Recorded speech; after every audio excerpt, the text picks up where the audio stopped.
So look, tonight, just for the few minutes we're going to be here, let's see if we can get some directions for life that create love.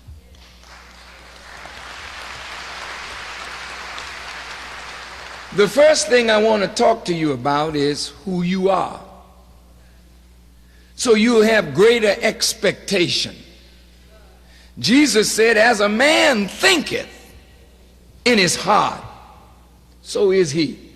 If somebody can make you think you are nothing, how do you act? Like you think. So the skill of the slave master, if I can get my slave to think he's nothing and I'm everything, then he'll look to me and not to himself. And if you look at us, we don't think much of ourselves. Why? Because we don't really know who we are, therefore you don't know what to expect of yourself. When you're robbed of your history, see, you don't know what you did, what your fathers did in life, so you really don't know what you're capable of doing. So when people cut you off from your past, they really cut you off from life's tree. You're a fruit that don't know the root. Then maybe you might not be the fruit that you think you should be.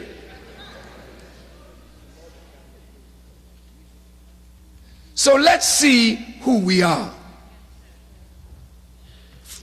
Now, the Bible and the Quran, both books, talk about Adam as the father of all human beings. Bible says Adam, Quran says Adam. Well, let's start with him, since that's where it all begins. And God said, let us make man in our image and after our likeness. Stop right there.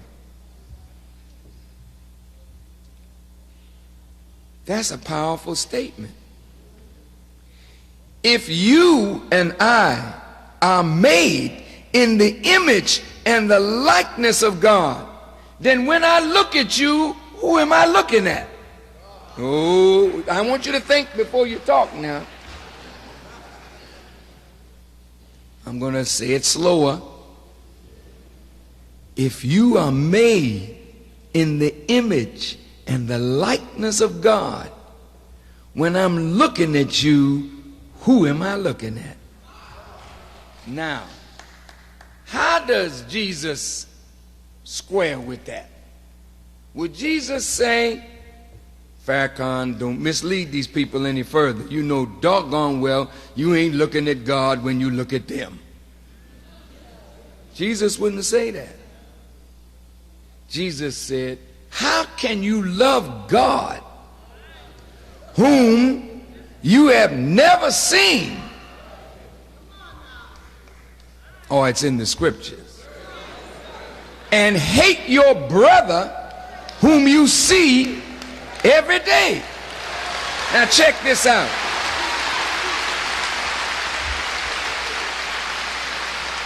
Now what is Jesus saying? He's saying that the same thing that you love in God is sitting right up in your brother, for your brother and you were made in the image and the likeness of God. You can't see it now because we're all acting the fool. But that's not who you are. That's what circumstances have made of you under wrong guidance. But if you were rightly guided, you would manifest God so that when I see you, I would see God. Now let's look at this. Where's your proof of that, Farrakhan?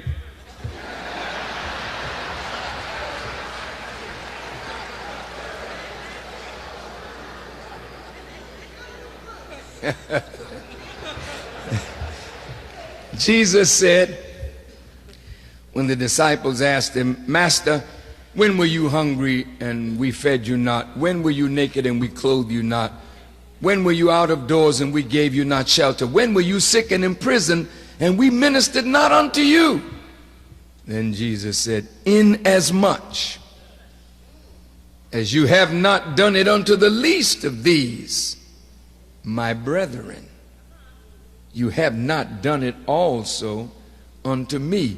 He took the least and made him his brother. Whoa. Whoa, look at this now. You mean you the brother of Jesus? You have to be. When they said, Master, teach us how to pray, he said, pray on this wise, our Father. Wait, now let's stop right there. Stop right there. He's telling you, my Father is your Father. You are not the children of a lesser God. The same Father that fathered my life fathered your life. So how in the world can you not have respect for yourself when you are the brother of Jesus?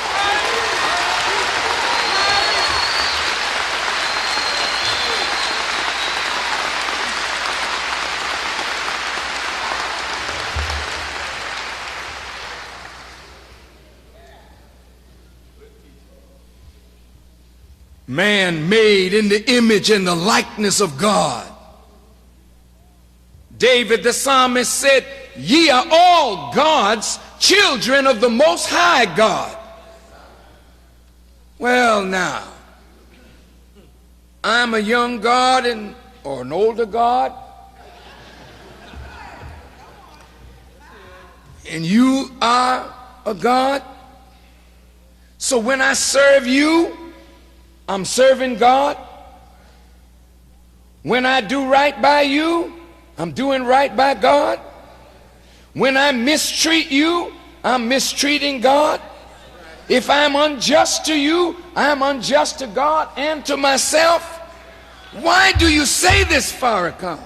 You can't equate nothing or no one with Allah. Yes, nothing or no one is equal with Allah. But Allah created all of us to reflect Him.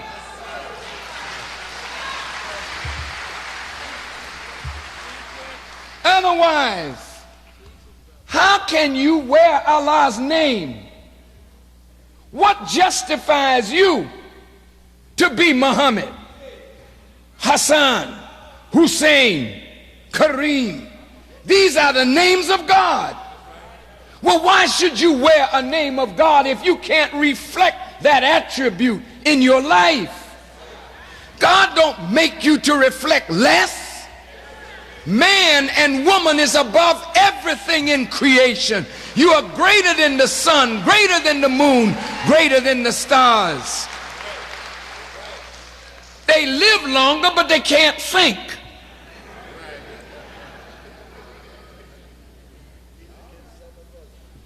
It serves you, the sun does. You have power to will and bring into existence what you will. That power is not given to no creature in the universe but the man and the woman made in the image and likeness of God. Animals cannot will and bring into existence their will.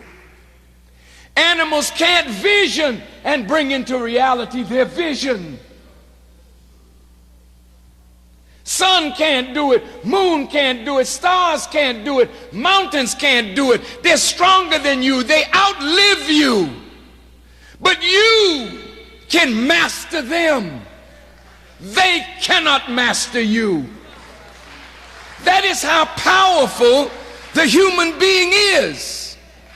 But you are a long, long way from what God intended for us to be. First thing God gave man was power. First thing the slave master took from us was power. Second thing God gave us was dominion. Second thing they took from us was the ability to rule ourselves. They had to be our ruler. They had to be our master. So when they are the ruler, they lay down the rules. So the rule that they laid down for us were rules that pleased them, not necessarily God. So those are the rules of life that you've been following. Not what God laid down, but what your former slave masters and their children lay down for you. That's not adequate. In fact, it's not right. So there got to be a change of masters. And seems to me that whatever is riding you up here, you need to throw that rider off and get a rider that will ride you properly. And that's why they call the kingdom of heaven the kingdom. It's not that the king is dumb.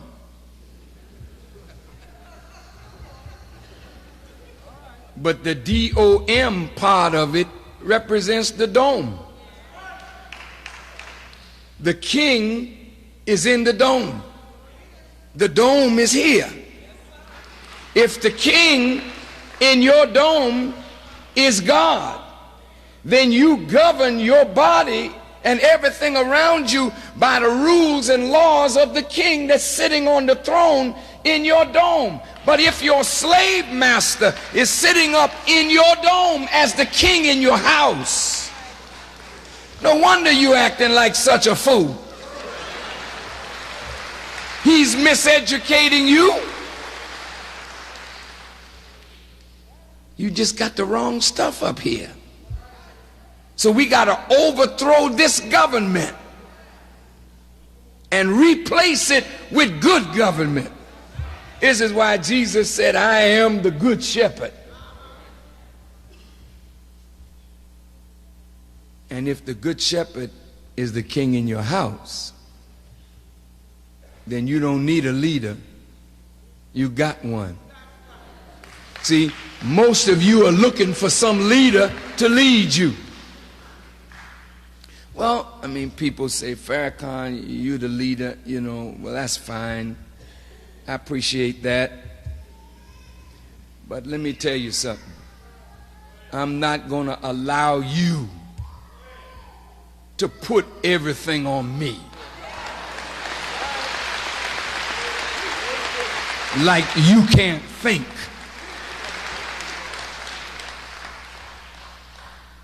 He was saying, Farrakhan is my leader. It's okay. I mean, if you can't do any better, I mean, it's all right. I'll do the best I can. I'll do the best I can. But real leadership never makes people dependent on them. Real leadership forces the people to grow so that they don't have to depend on nobody but themselves and God.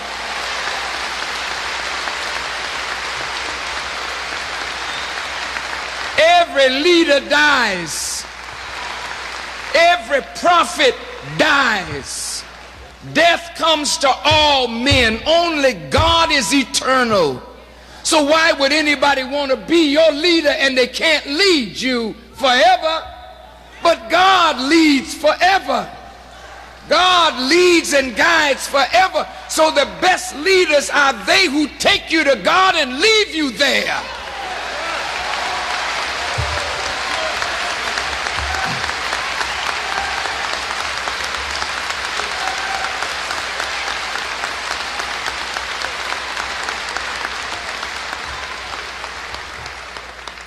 Good leaders don't want people worshiping them.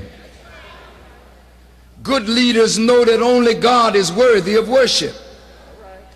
Good leaders know that the imperfect should never be worshiped. only the perfect should be worshiped.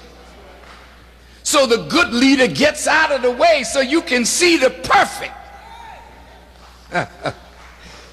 See, but believe me, when we are vain, self-seeking, egotistical, self-aggrandizing, then we want people to look to us.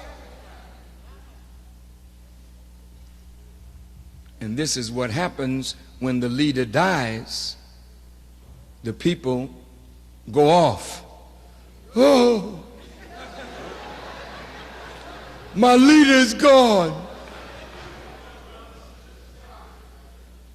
No, your leader is never gone if the Lord is your shepherd.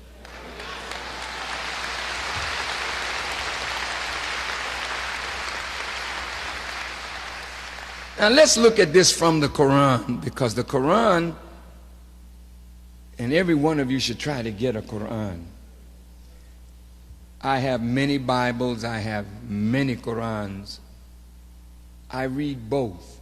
Some of my Muslim brothers will say, well, Brother Farrakhan, you don't need to read the Bible, just stick with the Quran. I say, yeah, brother, but you don't have my assignment. You know.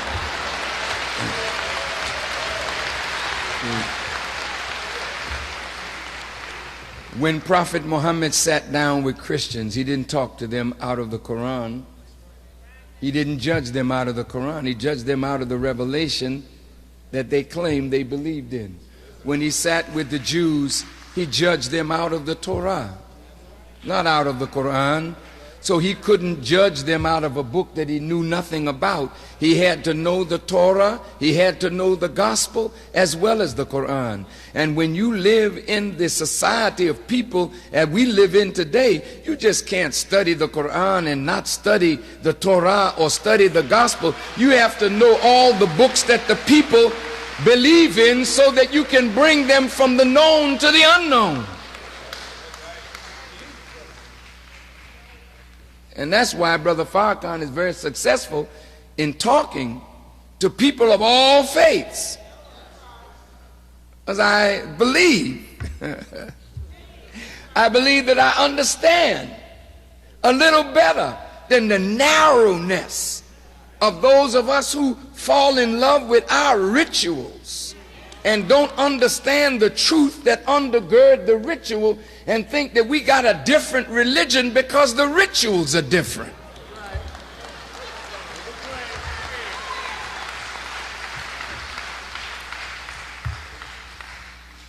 So I want to look at this, who you are from the Quran, because when I get finished tonight, which won't be long from now, I want you to see your ability to overcome anything that is in your path.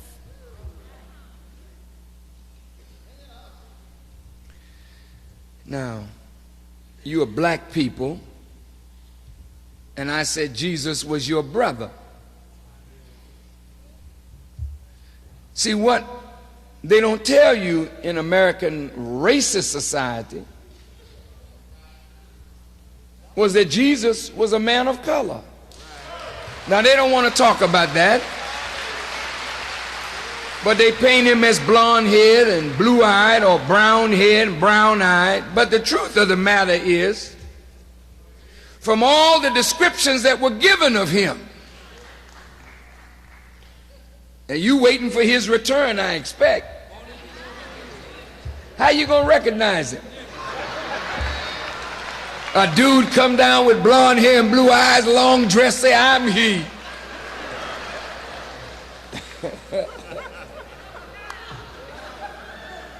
And if the book say he had hair like lamb's wool and feet like burnished brass, and he's a black man come knocking at your door, you call 911. Say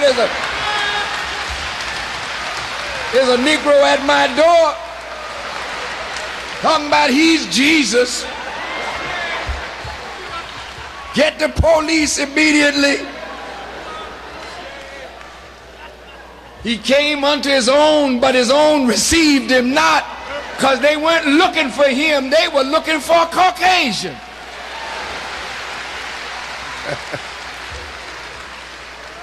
You say, well, his color don't make any difference. You're right. But evidently it made a difference to you. Since you painted him white, why didn't you leave him like it was? Then maybe you would have had more respect for black people since your savior is white or black.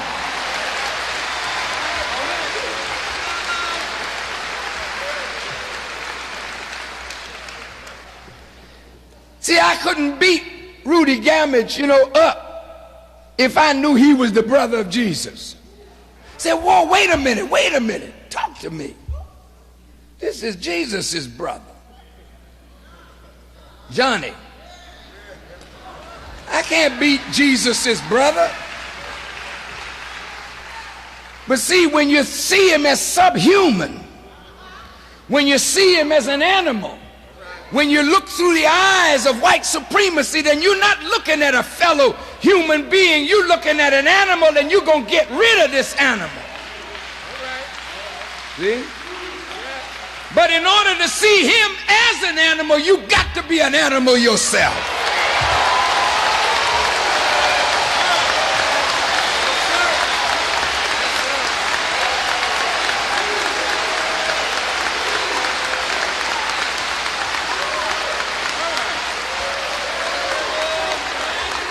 See, this is why today America needs a doctor, because America is sick as hell and the people in America are sick.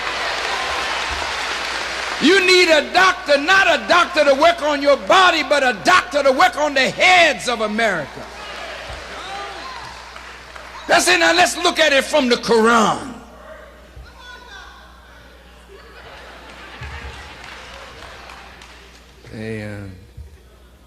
The Quran says Allah created Adam. One part of the book it says from dust, and another part it says he created him from black mud and fashioned him into shape. Now Muslims in this audience, don't deny the truth.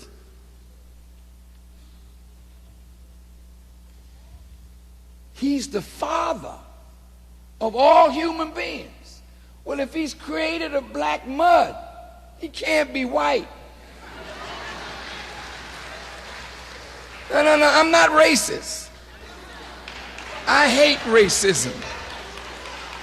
I hate it. I hate that any man would think he's better because of some color of his skin or the lack of it. That is sickness. But what I'm dealing with is not racism, but what I'm dealing with is the end of racism. Now look at this. If the father of all human beings is black,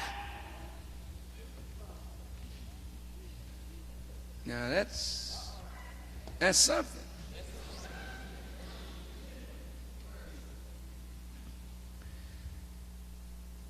Well, you should honor your father and honor your mother. Now the scholars of white America, the anthropologists, the historians, the geneticists agree with the Quran. The geneticist says light skin is recessive, meaning weak. Dark skin is dominant, meaning strong. That's what they say.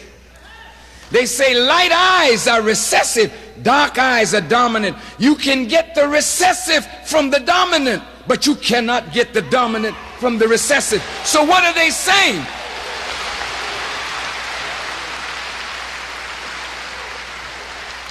They're saying that light-skinned people, you can have babies, but you can't produce that black one.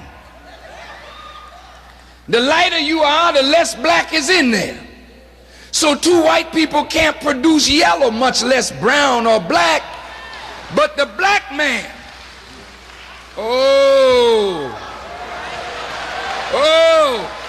look, This is real. The black man can produce an albino, which is blonde head and blue eye.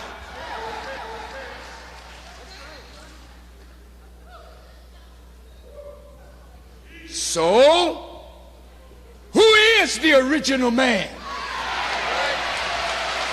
See? All right, let's look at this. Elijah Muhammad said, the original man is the Asiatic black man, the maker, the owner, the cream of the planet Earth, the God of the universe. Now let's see if that's true. I just want to talk to you about who you are. And I'm going right in the Quran. I'm going to bring it right out of the Quran. So you're not going to say I'm preaching some racist stuff.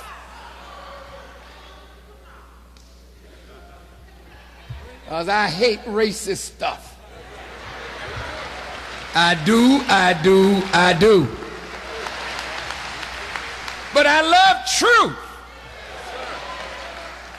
Now let's look at this. Allah says he fashioned Adam out of black mud. And he breathed into him his inspiration. Then he says he taught him all of the names. Now that's deep. Didn't say he taught him some of the names. Taught him all. Now the word all, I don't know it in Arabic. You got to help me out. But all in English means all.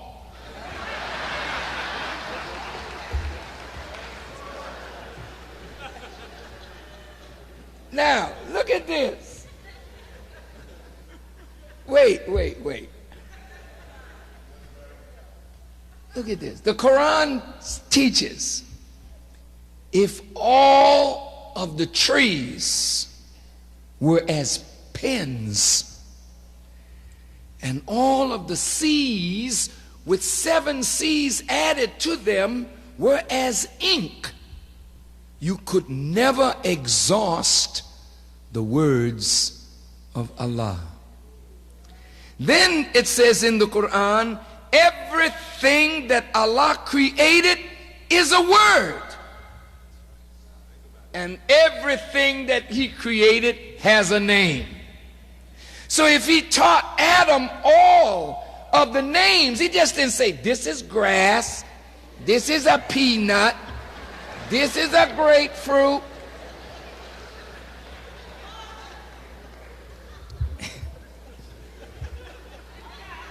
He taught him the nature, the function, and the law out of which all things were created.